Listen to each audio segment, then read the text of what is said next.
got knocked into the void already. Oh, okay, whoa, no. So let's say you want to make videos in live stream, and you need a green screen, but your green screen looks horrible, and you don't have money to buy lighting. That's a problem. So how do you get fancy green screen lighting without money? Well, I'm going to show you today how to light your green screen for $0 using whatever lights you already have in your house. What are the key things you need to know for how to do that? And we're going to take a look at that today. Watch to the end for a bonus tip, what I did with my green screen to make it a little easier for average household lights to actually use it. So when you're trying to light a green screen, there's basically two things that you need. You need to place your lights properly, and you need to have enough light and the right kind of light, so I guess that's three things, to be able to actually pull off an effective green screen. And we might as well say straight off the bat that if you're trying to do this without buying fancy lights, the best green screen effect you can get is probably 98%, 95%. So if you're looking for 100%, why are you even watching a $0 video? But if you're looking for effective, so that let's say you're on Twitch doing a gaming live stream, nobody will notice any issues. One reason because nobody's actually watching your green screen. They're watching the gameplay, they look at your face cam, it's like, oh, it's green screen, looks great. Now, getting enough light to pull off an effective green screen is really difficult. It took me a long time to figure out how to do that with regular light bulbs. Normally when you look up proper green screen lights, they talk about like 200-watt bulbs and fancy things like that. That's difficult to pull off with regular light bulbs. But I've managed to do it. I'm going to show you guys how to do that today. But first, we have to talk about how to actually position your light bulbs. How do you actually position regular bulbs, especially if you're in a small room like mine, and you have very few lights? Because a lot of what they talk about is for large rooms with like a whole pile of different lights. So as you can see, I got it to work with only 2 desk lamps, which are both different, as you can tell, and I'll explain why they're different and which one I chose for where. And also a work light that we had just sitting in the basement doing nothing. It just has a regular 60-watt bulb in it. More details on that later. You don't need a work light, I just happen to have that around. It's a little bit more efficient, but it does basically the same thing as other lights. If you don't have one of these sitting around in your basement, not to worry, I'll tell you what you need to look for.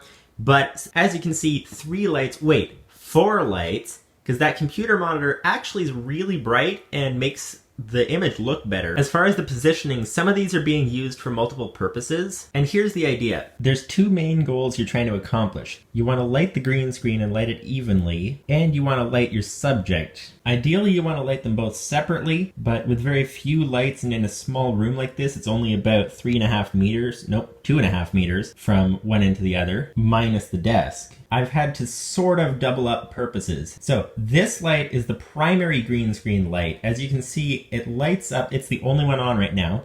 That monitor back there doesn't really do anything for light. So as you can see, it's pretty even. It's very dark, but pretty even, but definitely a little bit darker on that side than on this side. This primary green screen light also doubles as sort of a shadow filler in for the subject, which would be the person in the chair there, because of the way it's positioned. As you can see, the back half of the light is completely shaded and the shade goes up to about there. Imagine drawing a line from that to the green screen, and draw a line from that to the subject. You get just the edge of the light to fill in some shadows on the person's face. Now, why are there shadows? That is because of the placement of the other light, which we'll get to in a minute.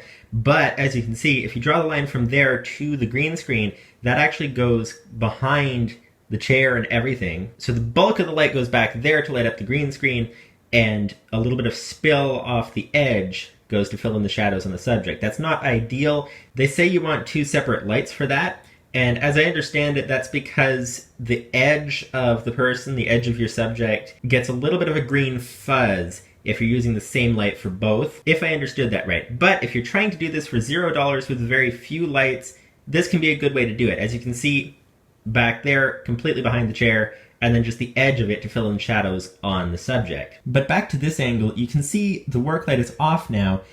Those 2 kind of function as a unit, more or less. That one is the secondary green screen light and also lights up the subject's face, and that one is to provide a little bit different color. You can see that with the secondary green screen light on, it's also lit up a little bit, and more on that side than on that side. You can see that this light's primary purpose is as kind of a face light to light up the subject's face, but it also goes and you can draw a line from it to the green screen as well. It does a pretty good job of filling in the parts of the green screen that weren't quite so filled in from the primary light. Now you may be asking, why are you using one light for multiple jobs? Because that's not the ideal way to do it. Obviously, I've already said if you don't have a lot of lights, you sometimes need to do multiple jobs, but also the fact that in a small room like this, the lights do multiple jobs whether you want them to or not. So for example, keep in mind that I'm recording this on my iPhone and it adjusts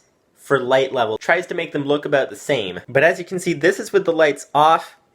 This is with just the primary green screen light on. As you can see, it lights up the entire room, right? Same thing, lights off. Here's the face light, secondary green screen light. As you can see, it really lights up the entire room as well. So they are going to be doing multiple jobs, whether you want them to or not. The question is to make use of that so it's less of a downside and you get the upsides. And the upsides are you don't need a cajillion different lights. So what does that light do and why is it facing the wall? First question first, what that does is it fills in a bit of color that one's missing. So as you can see, that one is stronger in the red spectrum, yellow, red, that kind of thing. That one's stronger in the blue spectrum. More details on that later. And the reason it's positioned there is because if you stand right in front of the camera, that light's off to the side, which is nice if you have glasses or something. It doesn't glare in your glasses, but it can create shadows on your face. So that's why this light over here is filling in the shadows. And that one is pretty much dead center so that it doesn't throw off the shadow balance. Because both the one on the left and on the right are stronger in the red spectrum, so that being stronger in the blue spectrum, being in the center is nice. And these are all just regular bulbs, by the way. If you're thinking like, oh, you're gonna need some fancy spectrum bulbs or whatever, no. These are just regular bulbs, and I'll explain how that works in a minute. But the reason it's facing the wall is because it acts more like a spot lamp, as you can see, and in a small room that can really throw off the green screen, like, evenness of it. So it's facing the wall to kind of diffuse it a bit. It's a very light blue wall, more light than blue. So that's why that's positioned there. And then there's the computer monitor, which actually acts as an extension of that one. It's very bright. It sort of adds a little bit of extra brightness and sort of helps to make the color look a little bit better, I find. Here's what OBS sees when every light is off except the computer monitor. And as you can see, it actually is quite a bit of light, filling in a bit of background over there, and my red shirt really starts to pop out a bit. It just adds a little bit of light to make it look better. And of course it's positioned in the center for just the same reason as that one. So that's some things to think about in terms of the positioning of your $0 light bulbs. Hopefully you can just use whatever you already have in your room, or maybe get from a different room. And don't forget, at the end of the video I'm going to tell you what I did with the green screen itself to get it to work better. And I'm going to tell you a tip in OBS for if your maybe forehead's getting cut out or something strange is going on, a trick to fix that. But let me know in the comments if you've already gone, aha, and had your light bulb moment, because light bulbs are the next question. So light bulbs are obviously a consumable thing, meaning that they wear out over time, right? So how do you have a $0 green screen lighting setup? Well, ideally, if you have a setup like mine, those lights are actually my room lights, so they're light bulbs we would be buying anyways. So you already buy light bulbs, it's not really an extra cost, and when you buy them, they probably come in a package like this. So if you have a choice, what kind do you want to get for green screen? I've experimented with a lot of different kinds of light bulbs, you know, incandescent, LED, things like that, and it definitely seems like some work better than others for green screen. So what's the difference? Well, a couple key things you need. One, you need a lot of brightness, and you ideally, at least in my experience, need like the full spectrum of colors from a light bulb. And my monitor just shut off. You can see what difference it made back there. So, simple question first, the brightness. So I tried using 100 watt bulbs for the primary green screen light. Now, a couple things you need to know with wattage, just keep an eye on what your actual lamp can handle, and there's a few reasons why you don't want 100 watts. So, what your lamp can handle, check the rating on it if you're trying to go for brighter than otherwise. For example, that work light handles 100 watt, but if you look at the rating on my other lights, one of them I think handles only a 40, one of them a 60, or maybe they're both 60. That's basically how much power you can actually send through the lamp without it, like, I don't know, burning up or something. Not ideal. Now you may think, why in the world would you go for 100 watts? That's a lot of electricity, kind of expensive, instead of just using like an LED that is a lot more efficient for the same amount of light. Well, there's a reason that I tried doing that, and I'll get to that in a minute. But the brightness, as you can see on this one, is, where is it, 1100 lumens. It's also a soft white finish, which we'll get to that in a minute.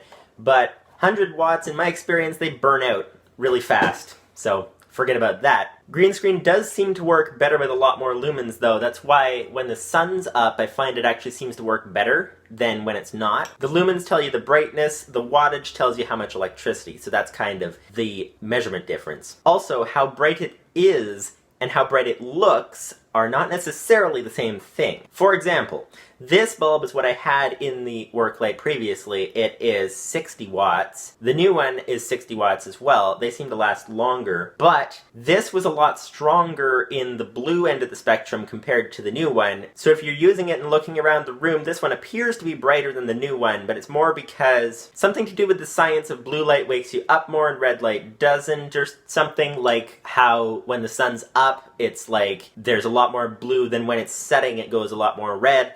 That kind of thing, so it appears brighter if you've got a lot more blue in it. Which is actually the second thing, is the spectrum that each light is able to handle, or produce. So basically, how strong is it in red versus blue versus whatever.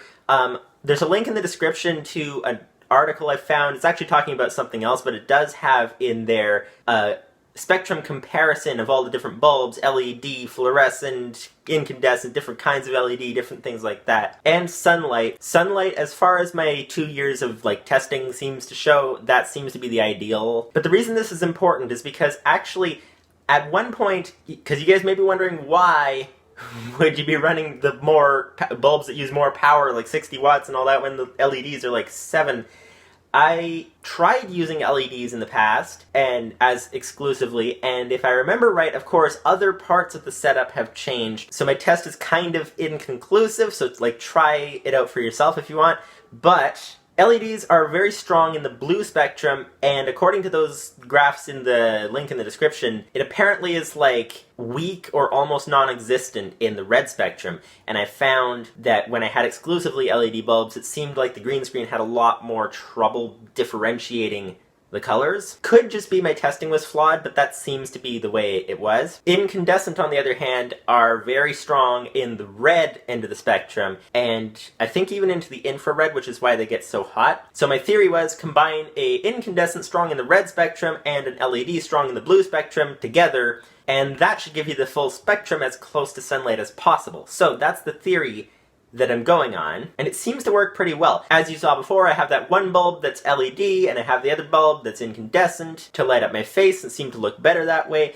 And then for the green screen, that used to be just an incandescent that was like stronger in the blue than usual, and now that one died, so I have one that's stronger in the red. It seems to be okay. It's hard to tell if it made a difference unless you actually do A/B testing, but if the bulb is dead, you can't really test the two back and forth very easily. And you may think, well, LED bulbs have different colors, right? Like they have soft white and maybe cool and different things.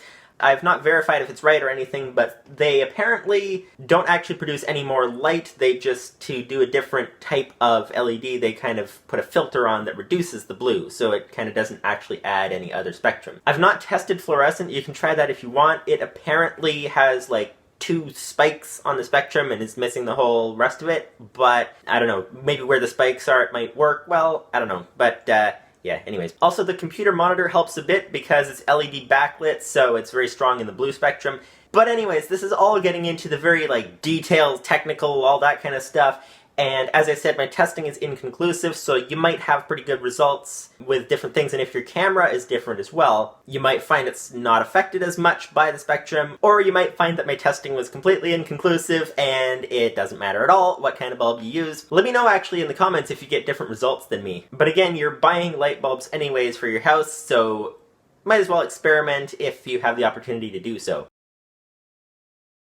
Now, the third thing you're going to want to think about is which lamp to put in which spot. So obviously, if you don't have a work light just sitting around not being used in your basement, then what could you use instead? What do you need to look out for? And I actually chose those two, put that one there for an important reason, and we'll address that in a second. And again, this comes back to brightness and color spectrum. So if we turn this off so you can actually see it, these, as you can see, are just regular desk lamps, but they're actually quite different from each other, even without the bulb difference. So the first thing that you'll notice is it's actually really dusty. Okay, I guess I better fix that sometime.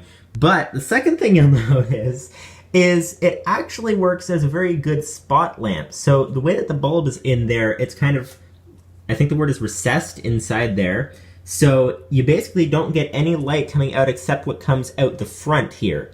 That way. And so it lights up just one spot very well. And as you can see, what the bulb actually reflects on is pretty white. So it reflects pretty much all of the light, although it is a little bit, it looks a little bit blue to me, but it might just be me. Let me know if you guys think that it's a little bit blue, but I think it's basically white. But the point is, it reflects pretty much all the light out the front. So it's very efficient. And when you're trying to maximize brightness, that is good that it's efficient sending all the light out the front, but it only lights up a spot because the bulb is recessed inside there. So that's why I have it pointing at the wall. It's actually off right now. This is the iPhone light that you're seeing. Obviously, you lose a lot of efficiency when you have to bounce it off the wall, but it also spreads the light out a bit, so that can help. This lamp is actually very different. So here's the view inside it. It's a little hard to see because of the iPhone light, but it has more of a yellow to it. Probably because it's very old material or something, but as you can see, the iPhone light's off now. It's just that one, and it's leaking a lot of light. So whereas this one doesn't leak any light out this side, it's all coming out the front, that one leaks a lot of light. So in terms of efficiency and trying to get the most brightness, it leaks a lot. So it's not as efficient. So keep that in mind while you're choosing which light to go where. Also, that one, as you can see, seems to reflect a lot more yellow, and it's hard to tell when you're watching because this recording, the iPhone's actually compensating with white balance and all that, but it is more yellow than the other. I'm looking at that plastic bag there, and it looks different to me than it does in the camera. I'm not sure what this is here, why there's a red spot. It seems to be like a defect in the plastic or something. It's very old, but anyways, that is not as efficient as this, so not as bright, because obviously if you're sending all the light out the front, then all the light would be brighter than some of the light. And so one reason that I have that light there and this light here is because actually it's less efficient. If you've seen some of my Minecraft stream archives from like summer 2020 and that kind of thing, before I had that plastic bag filter there, you could see that my forehead was actually glowing a lot more and my face was just like glowing bright more. So the plastic bag filter helps to do like a soft lighting effect. And obviously you don't want the plastic bag too close to a hot light bulb, so I do have a little bit of distance between them. But also losing a bit of efficiency, a bit of light on this one compared to that one is actually beneficial if you're trying to not, like, glow your face too much. And then there's, of course, that this one reflects the yellow better than that one does more of whatever the bulb produces. Now you may be saying, but Robert, I don't have a work light just sitting around in the basement waiting for me to use it for green screen. Well, a little creativity might cover that. I'll tell you why I chose to use this one here, what's good about it, and then you may be able to find something in your house or maybe modify something to produce the same effect. So the main benefit of this is that it's not a spot lamp. And what I mean by that is, as you can see, if we look directly on from the side, you can see that it actually, the casing goes pretty much exactly halfway, which means that it has a very good trade-off between efficiency and not being a spot lamp, and I'll tell you what I mean in a second. Just remember, do not submerge in liquid. But assuming you have a brain, you should be fine. So as you can see, this, if you look from the top, the back gets completely reflected frontwards, so half of it is efficient. And the front, as you can see, basically goes off in all directions frontwards, which means that it's very nice. It does, if I remember right, it has a little bit of a spot to it, which is one reason, if you see where it's lined up right around the edge of the green screen. So just in case there's any hot spot, I guess you'd call it, that's off to the side where you're less likely to be affected by it. And it's got the wide angle because the bulb, as opposed to that one where the bulb's completely recessed inside the lamp, this, as you can see, half the bulb is sticking out, so it has a wide area of effect. It lights up the whole area fairly evenly as well. Also, side note, you may be wondering what that stand is I have it on. Also, beside the side note, you can see here, that's the yellow that I was talking about. If you look at that plastic bag there, now, for some reason, the phone is not white balance fixing that now. So you can see what it looks like for real right there. This stand actually is just basically a cymbal stand from a drum set. So that's all that is. You can use anything really that won't fall and smash the bulb. So if your green screen's not working and you don't have money for fancy lighting, all those tips may help you. You may find that even with all those tips, it still doesn't quite work and there's a bunch of issue spots. So I'm going to go over a bunch of the issues that I had with it. A lot of them had completely different solutions from each other. Issues ranging from if your green screen's not green enough, or if there's strange spots on it, or why there's this blue sheet behind me there, or the sunlight, how to handle the sunlight, or if your forehead's getting green screened out along with the background. There's a lot of potential issues that can go wrong, and I'm going to address as many issues as I can in the remainder of this video. But before we do, of course, in order to use a green screen at all, you need a webcam. Now, if you're watching a lighting video, chances are you already have a webcam. But if you're thinking, oh, I need a webcam, then there's multiple options. You can try to use your cell phone. This, I'm recording on my iPhone 5S, it's very nice. The drawback, of course, being that you have to set it up every time and you can't use your phone for notes and things while you're using it as a camera. So what I use for an ultra small budget webcam is the Logitech C270. That is, I think, just about the lowest end you can go, and it gets the job done, does it nicely. If you want to know how to set it up, I did a video on that. There's a link in the description if you want to buy the webcam for yourself. I know a lot of people have recommended the C920 for years.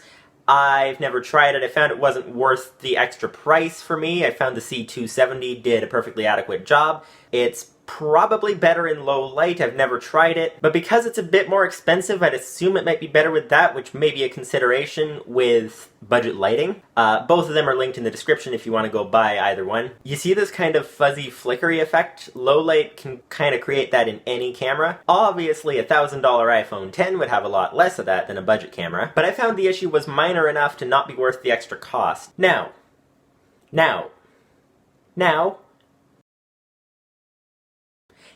what if your green screen's still not working?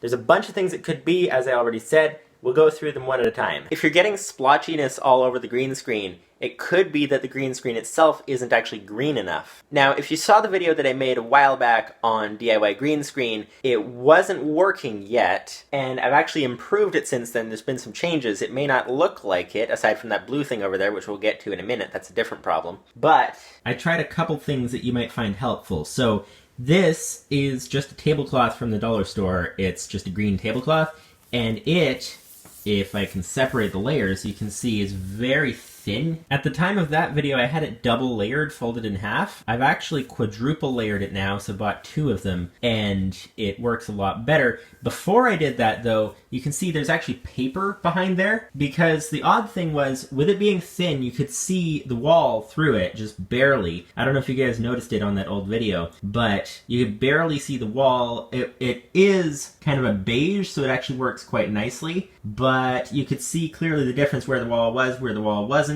over there, or simply less green over here.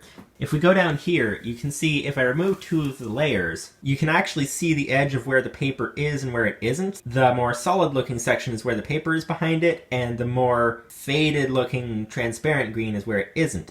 So the paper actually helped quite a bit to improve the green screen quality, and obviously since you can see the paper, that means it's more of a light green than a clear green. So you add 2 extra layers and you can no longer see where the paper is, which means that the paper is actually probably irrelevant at this point, but I just didn't bother taking it down. You guys might find either one of those options might help. If you guys are wondering how the paper is actually anchored to it, and I don't know, it may still help a little bit for any light that does get through, gets that white background. Very simply, the green screen is taped onto the pole and then the paper is taped onto the green screen, or the pole, I can't remember, and it's just basically a big sheet taped together out of different sheets. I've kind of broken it into sections. I think every 2 sheets are connected or something to make it easier to actually hang up.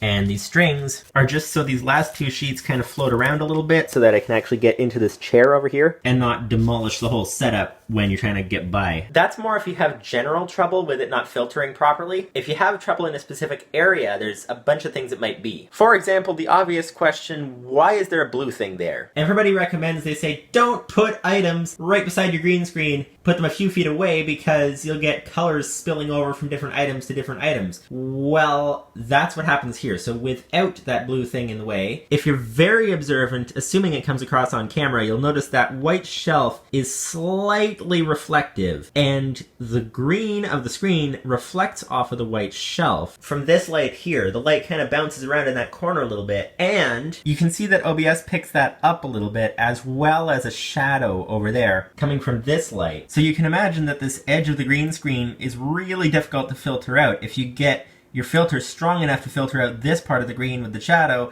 then it filters out this slight bit of green halfway on the shelf, and it looks very fuzzy and weird. And you can actually see that in some of the old videos where this corner didn't filter out properly. Now, I would normally try to compensate, so it might throw off other parts of the screen a little bit, but that, as you can imagine, is a major issue. You can see the difference more clearly from this angle. That edge is a little more green and that edge is a little more blue. So look for colors that may spill over onto other objects and either move those objects away if you can, or try to do creative things to reduce the color spill. Obviously not everything is fixable. I'm actually sitting too close, I think, from what they usually tell you to sit, how far away. I'm sitting too close, but there's actually like no other way around that because the room is full. Also, 2 more things. Try to reduce shadows on the green screen as much as possible. Also, if you do use multiple layers like this, my layers are starting to sag. So if you look at here, there's a bit of a darker green spot. You want them to be as smooth as possible. If you see, if I pull this one layer out, get the layers closer together, the dark spot goes away. If I let it just hang the way it wants to, the dark spot rises again. That would be because there's distance between the different layers of the green screen, because after all this time of being here, they're starting to sag a little bit, and some of them are getting a little bit wrinkled. So you don't want distance between the layers. You want them to work as one as much as possible, and also reduce shadows. And if there's nothing you can do about it, try a workaround. You may have thought that pine tree in the corner is just there for decoration. It actually is partly decoration, but it's also that particular corner gave me a lot of trouble before I doubled the thickness of the green screen, because the chair is behind there, so there's no paper in that corner. So if there's something you really can't fix, try covering it up. You can see what I'm talking about right there, the fuzziness on the edge. Having that blue thing there fixes that edge dramatically because it's reflecting blue instead of green, and it also seems to fix the edge around my face as well a little bit. The bigger thing that fixes that is when the sun's up. 3 remaining problems and solutions that I'll address in this video. 1, what if the splotchy filter effect is physically not near the green screen, such as your forehead getting cut out? How to handle sunlight, which is very useful but ever-changing. And what is with this green outline around my shoulder and my hand? But one question at a time. If I were to guess, this green outline around my shirt probably is color spilling over from the green screen getting reflected onto my shirt. I know they talked about that in different professional setup tutorials. It's not as noticeable when you've got an image behind you, depending on what color the image is. Why my hand goes green when I move it, I think is there seems to be a bit of a blur with this camera. That blur may be improved by more light, but I don't know because I don't have more light to test it with, except for sunlight, which is the second problem. Sunlight makes everything look nicer, but it's got some challenges. First being, if you have a small window like mine, you might not get a lot of light. If you've noticed throughout the video, my walls are actually very light colors, and that was done on purpose so that it reflects the sunlight around. It also helps having a really tall ceiling that the sunlight bounces around at the top. But the main issue with sunlight is that it changes all the time. which is difficult for green screen. You may have noticed this already, but there's a lot of filters in here, and the reason for that is, as you can probably tell by some of the names, it depends on where the sun is at and which time of year it is. I find it comes in differently in the winter and the summer. So if, let's say, we're using this one, which happens to be called Test Chroma Key, which is, I should rename that, but this one seems to work pretty well when the sun's down. Switch to this one, it works pretty well, but not quite as well. You can see a little bit of a splotch there. Some of them, like this one works when the sun is directly in the window, but as you can see, it's very splotchy in the dark. So unfortunately, OBS has no way to compensate your green screen for changing light levels. Not sure if that's even possible, but the simple workaround that I do all the time is if you're using one of them and the sun starts to change, just like have presets enabled. So you just click one off, that would be a color correction, turn another one on. But now comes the exciting part. If your lights are glaring at you so that your forehead is kind of like this, and it's getting green screened out, or perhaps not just your forehead, there could be other issues you're having that have the same cause. Unfortunately, I can't demonstrate this, probably because the sun's down. It won't actually filter out my forehead, but you can see the glow. That's what was causing the issue. Also, we've got green reflection here. That's interesting. A couple things you can try. Obviously, the thing this is, and as I raise my hand, you see the green screen goes off all over the place around the edge. This is a topic for another video if you guys want. This is a soft light filter. Really, it's just a hanger and a plastic bag, double layered. And this is what I found ultimately fixed it. But there's another workaround. So here, hue shift.